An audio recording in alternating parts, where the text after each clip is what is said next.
Bienheureux les débonnaires, car c'est eux qui hériteront de la terre.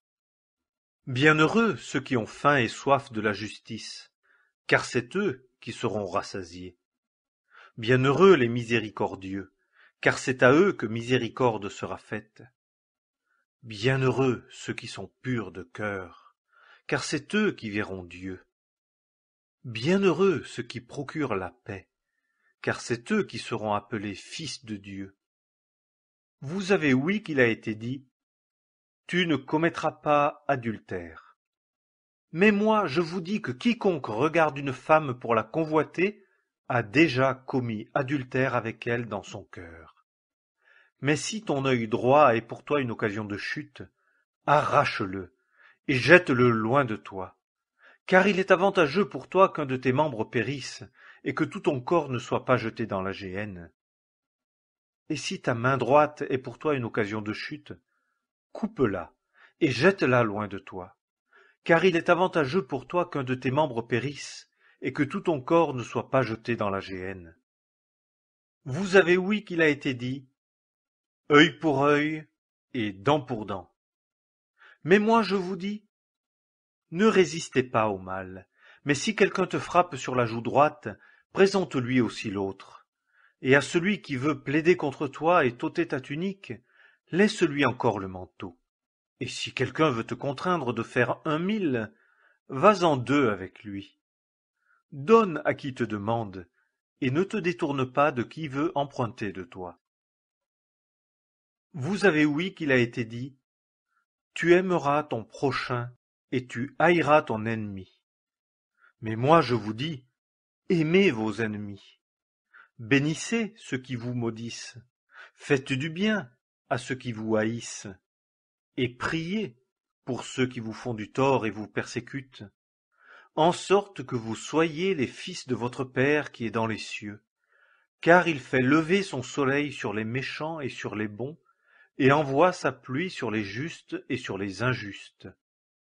Car si vous aimez ceux qui vous aiment, quelle récompense avez-vous? Les publicains même n'en font-ils pas autant? Et si vous saluez vos frères seulement, que faites-vous de plus que les autres? Les nations mêmes ne font-elles pas ainsi? Vous, soyez donc parfaits, comme votre Père céleste est parfait. Ne pensez pas que je sois venu mettre la paix sur la terre. Je ne suis pas venu mettre la paix, mais l'épée.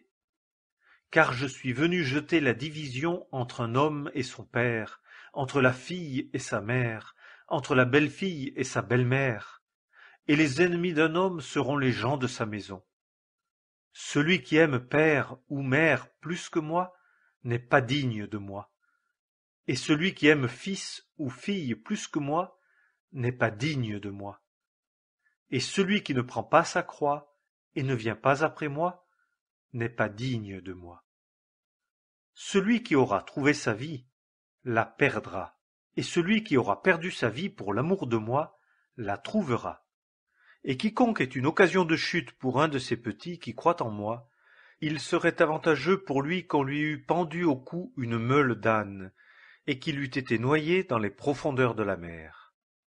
Malheur au monde à cause des occasions de chute, car il est nécessaire qu'il arrive des occasions de chute, mais malheur à cet homme par qui l'occasion de chute arrive.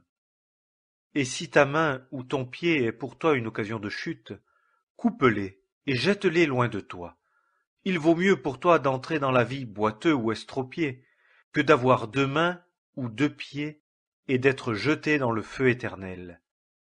Et si ton œil est pour toi une occasion de chute, arrache-le et jette-le loin de toi, car il vaut mieux pour toi d'entrer dans la vie n'ayant qu'un œil, que d'avoir 2 yeux et d'être jeté dans la géhenne du feu. Car il y a des eunuques qui sont nés tels dès le ventre de leur mère, et il y a des eunuques qui ont été faits eunuques par les hommes, et il y a des eunuques qui se sont faits eux-mêmes eunuques pour le royaume des cieux. Que celui qui peut le recevoir, le reçoive. Alors on lui apporta de petits enfants, afin qu'il leur imposât les mains et qu'il priât. Mais les disciples reprenaient ceux qui les apportaient. Et Jésus dit, laissez venir à moi les petits enfants, et ne les empêchez pas. Mais malheur à vous, scribes et pharisiens hypocrites, car vous fermez le royaume des cieux devant les hommes, car vous n'entrez pas vous-même, ni ne permettez à ceux qui entrent d'entrer. Malheur à vous, scribes et pharisiens hypocrites, car vous parcourez la mer et la terre pour faire un prosélyte, et quand il l'est devenu, vous le rendez fils de la géhenne 2 fois plus que vous. Malheur à vous, guides aveugles, qui dites « Quiconque aura juré par le temple, ce n'est rien, mais quiconque aura juré par l'or du temple est obligé. » Fous et aveugles, car lequel est le plus grand, ou l'or, ou le temple qui sanctifie l'or? Serpents, race de vipères, comment échapperez-vous au jugement de la géhenne? C'est pourquoi, voici, moi je vous envoie des prophètes, et des sages, et des scribes, et vous en tuerez, et vous en crucifierez, et vous en fouetterez dans vos synagogues, et vous les persécuterez de ville en ville, en sorte que vienne sur vous tout le sang juste versé sur la terre, depuis le sang d'Abel le juste, jusqu'au sang de Zacharie, fils de Barachi, que vous avez tué entre le temple et l'autel.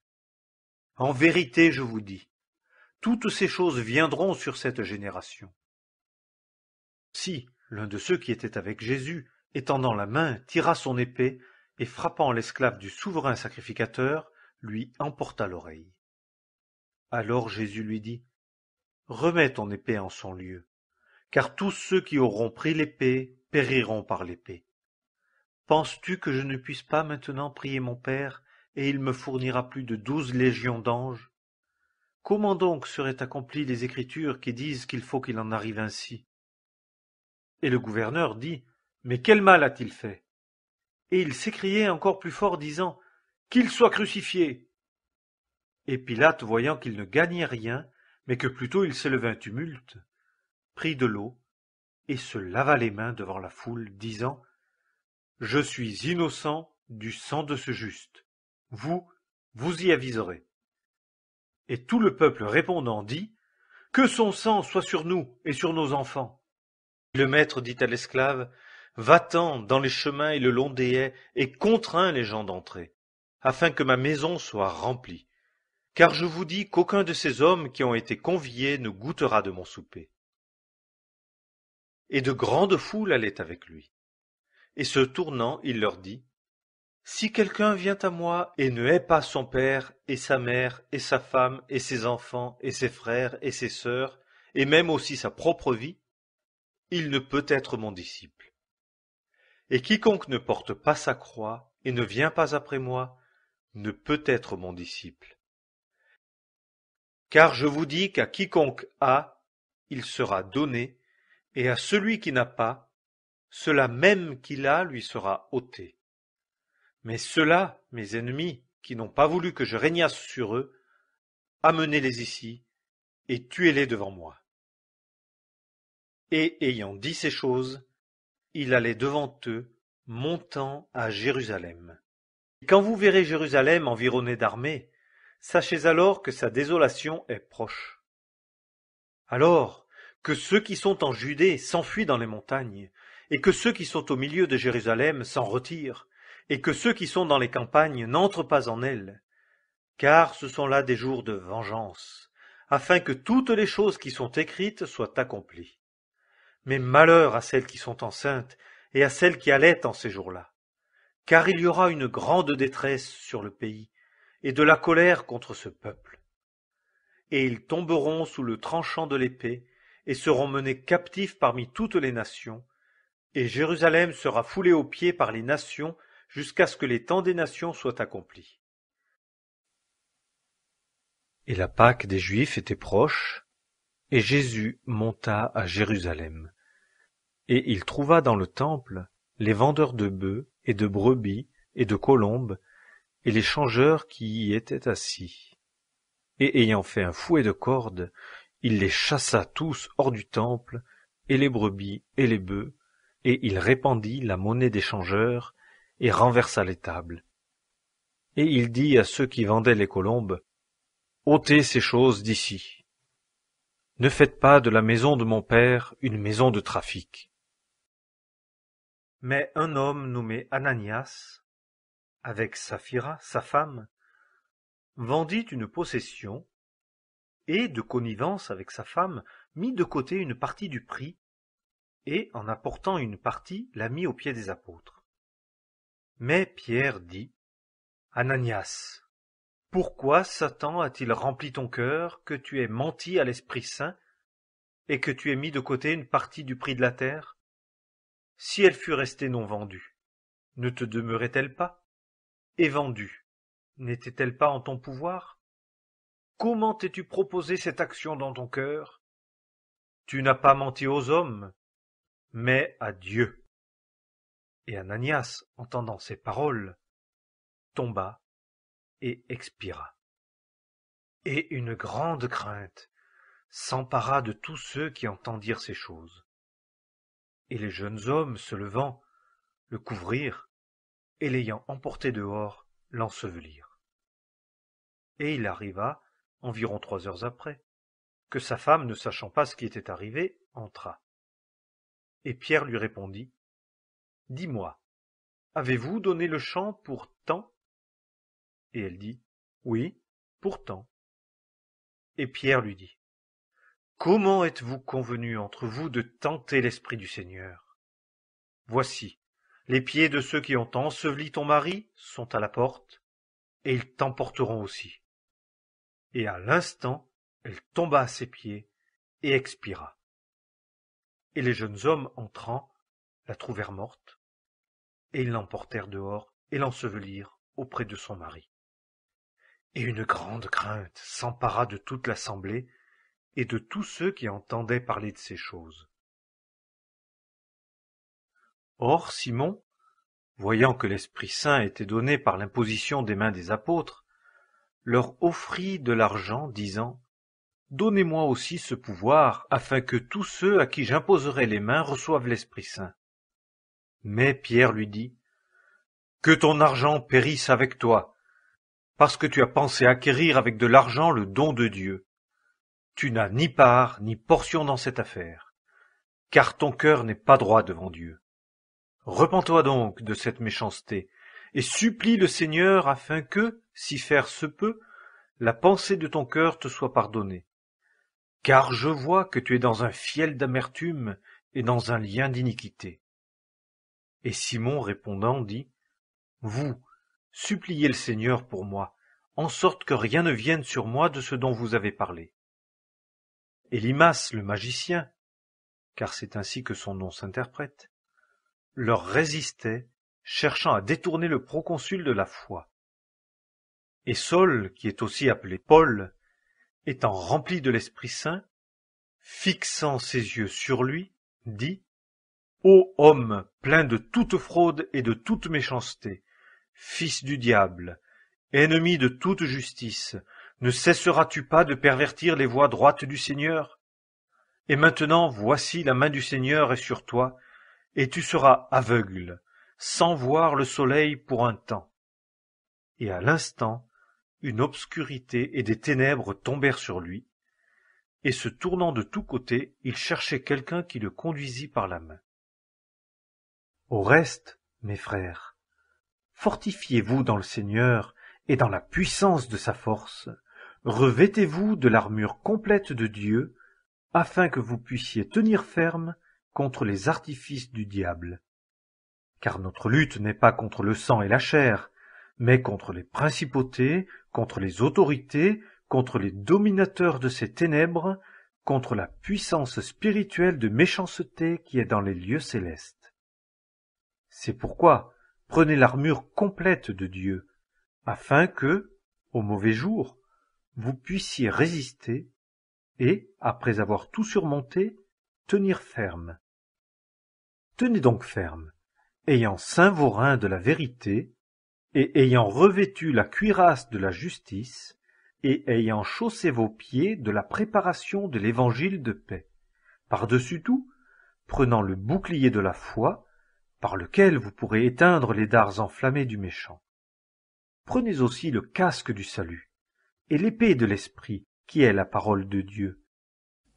Car vous, frères, vous êtes devenus les imitateurs des assemblées de Dieu qui sont dans la Judée dans le Christ Jésus, car vous aussi vous avez souffert de la part de vos propres compatriotes les mêmes choses qu'elles aussi ont souffertes de la part des Juifs, qui ont mis à mort et le Seigneur Jésus et les prophètes, et qui nous ont chassés par la persécution, et qui ne plaisent pas à Dieu, et qui sont opposés à tous les hommes, nous empêchant de parler aux nations afin qu'elles soient sauvées, pour combler toujours la mesure de leurs péchés.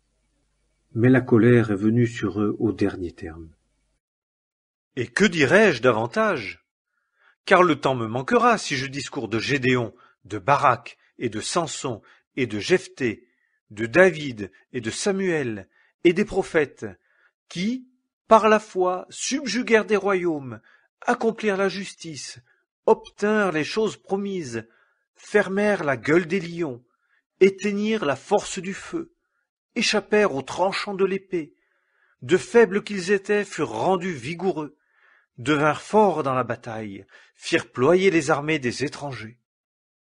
Celui qui n'aime pas n'a pas connu Dieu, car Dieu est amour. L'amour de Dieu a été manifesté envers nous, en ce que Dieu a envoyé son Fils unique dans le monde, afin que nous vivions par lui. Et cet amour consiste non point en ce que nous avons aimé Dieu, mais en ce qu'il nous a aimés et a envoyé son Fils comme victime propitiatoire pour nos péchés.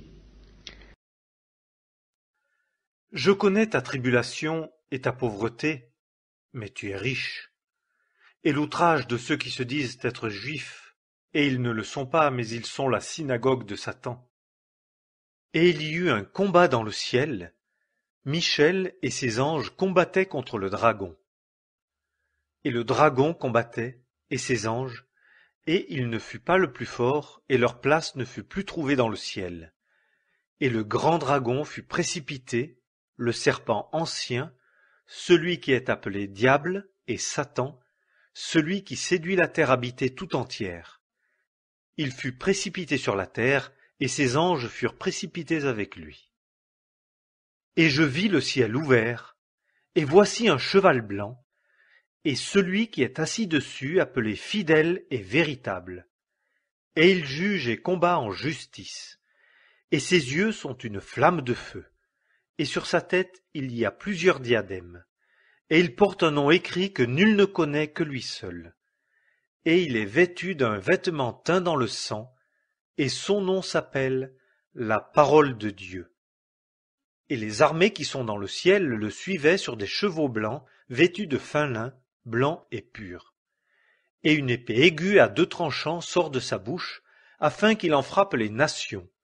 Et lui les pètera avec une verge de fer, et lui foule la cuve du vin de la fureur de la colère de Dieu le Tout-Puissant, et il a sur son vêtement et sur sa cuisse un nom écrit, Roi des rois et Seigneur des seigneurs.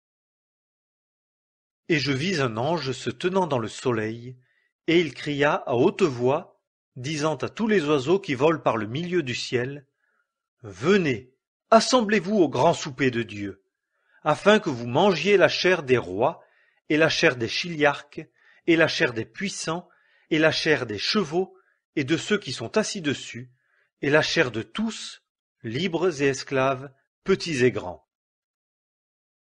Et je vis la bête, et les rois de la terre, et leurs armées assemblées pour livrer combat à celui qui était assis sur le cheval et à son armée. Et la bête fut prise, et le faux prophète qui était avec elle, qui avait fait devant elle les miracles par lesquels il avait séduit ceux qui recevaient la marque de la bête et ceux qui rendaient hommage à son image. Ils furent tous deux jetés vifs dans l'étang de feu embrasé par le soufre, et le reste fut tué par l'épée de celui qui était assis sur le cheval, laquelle sortait de sa bouche, et tous les oiseaux furent rassasiés de leur chair.